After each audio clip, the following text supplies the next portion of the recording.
Are you upset that the 1.19 wild update wasn't wild enough and wish they added some more blocks and biomes and changed a few things to make the world seem more alive and diverse?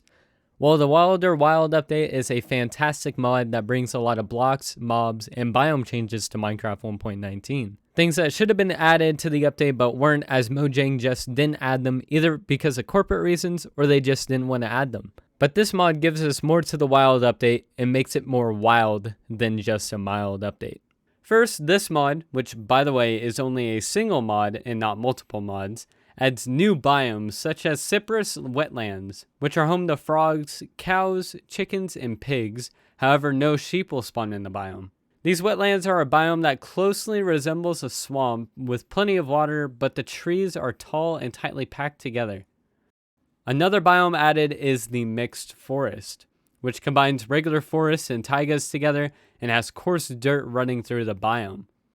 This mod adds a cave biome called Jellyfish Caves, a flooded mysterious biome hiding under the ocean floor.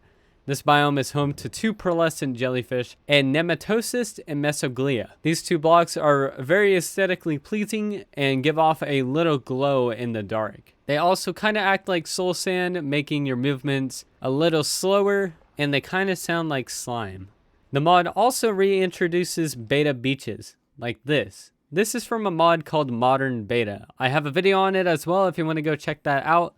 Link in the top right and in the description. The savanna biome has been revamped with a new boab tree and termites along with their mounds.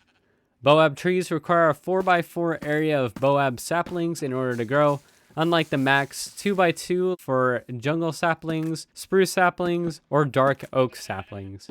The birch forest also got a huge makeover, making the trees taller and generate bee nests more often, and will also grow small branches on the tree. Fallen birch trees will also generate, sometimes with moss carpets on top of them. Red and brown shelf fungi will also grow on birch trees. What a great decorative block. Pollen also generates in birch forests, giving a very aesthetic look to the biome and something shown in the concept art at Minecon. Milkweed, Datura, Carnation, Seeding Dandelion, and Glory of the Snowflowers will also generate in birch forests. These flowers are very unique and are a great decorative block. The milkweed will also give you a pod, which when right-clicked makes some pretty cool particles. Some other noteworthy things are taigas now generate younger and shorter trees such as these, and the biome is much denser. Swamps have mud paths and discs will generate in swamps. Instead of oak trees, they are now mangrove trees, but retain their old shape with additional roots. Cattail and algae will also generate in only swamps and mangrove swamps. Fireflies will also spawn in swamps and mangrove swamps, and they won't despawn in the day if kept inside of the biome. Mangrove swamps bring flowering lily pads, which look absolutely amazing.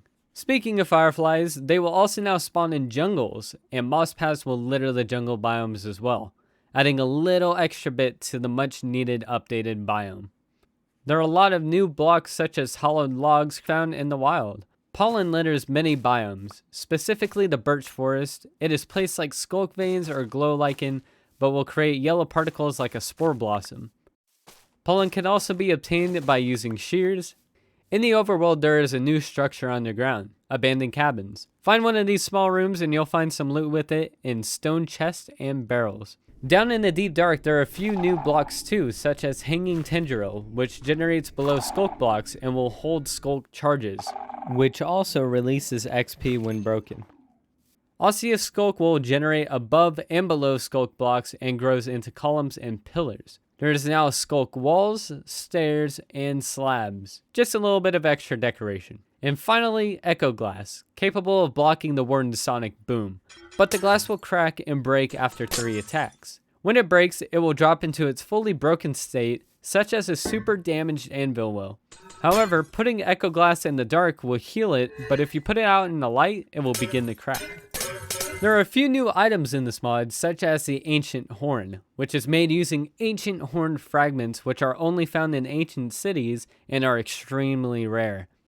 This horn sends out a sonic boom, which ignores armor and instantly kills basic mobs, such as zombies, creepers, and skeletons.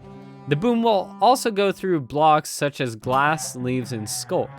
There's now a stone chest that is crafted as such, and this prevents hoppers from pulling or inserting items from or into stone chests. The lid is timed, so when you open the chest, you have a short period where you take the loot before it closes. And loot generated inside stone chests will shatter and be lost if the stone chest is broken. However, player placed items will not be lost. Lastly, there's fireflies in a bottle. You can combine the bottle with dye in a crafting slot to change the color of the firefly, and fireflies released will never despawn. They will also stay around the area they were released in, which is super cool and useful to add atmosphere to your builds. Let me know what you all thought of this mod, and subscribe if you're new here. I'd love for you to stick around as I have my single player modded series and Cornerstone SMP, a multiplayer series going on currently, that you should definitely give a watch. But anyways, that's all, and have fun playing an even wilder wild update.